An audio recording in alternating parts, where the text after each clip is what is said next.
Bertram and capable of speaking about what it's like to be married to Mr. Bertram or a shop teacher.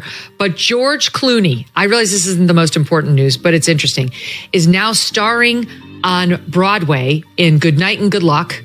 And I guess at the end of this show, he turns around and looks at the audience and offers a lecture on how journalism is imploding, that what's happening with the Trump administration is like McCarthyism, that we need a full, free, and fair press to hold this administration's feet to the fire.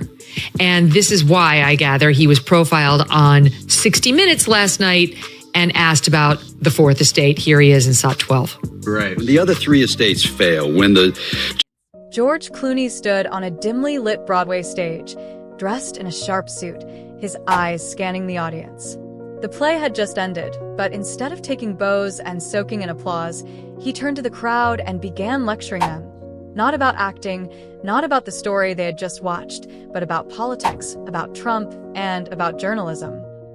And telling truth to power has to be waged like war is waged. It doesn't just happen accidentally. You know, it takes people saying, we're going to do these stories.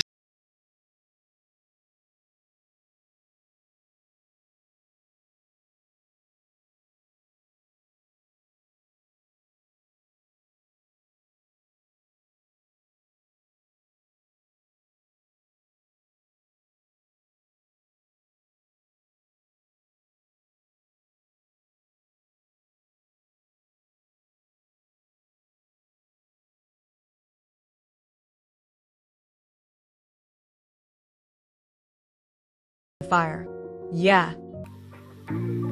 So that's him backstage with his Edward R. Murrow, like, wannabe castmate supporters, lecturing all of us, Ben, on how it needs to be done and how, I mean, you might say democracy dies in darkness if the journalism people don't do more journalisming. Yeah, he is so tiresome. Just as a human being, he's unbelievably tiresome. And I will acknowledge here that his wife, Amal Clooney, literally was complicit in some of the worst propaganda of the last several years. She was involved in the International Court of Justice's attempts to actually prosecute the Prime Minister of Israel, Benjamin Netanyahu, for war crimes. She was a deep part of that. So she obviously wasn't speaking truth to power. She was part of the power. George Clooney has always been part of the power. This idea that he's ever speaking truth to power is nonsensical. That dude has more. He may have single-handedly been responsible for Joe Biden stepping out of the race. You recall that he wrote an op-ed in which he basically called for Joe Biden to step out of the race. And then the Democratic Party suddenly magically listened. So when he talks about this, like he's speaking truth to power, what is the power inside, for example, his own party that he has ever spoken true, like real truth to and not been listened? And he wields outsized power. So again, this idea that he's like a powerless person who's fighting for the rights of the journalistic establishment. The journalistic establishment is what brought us here.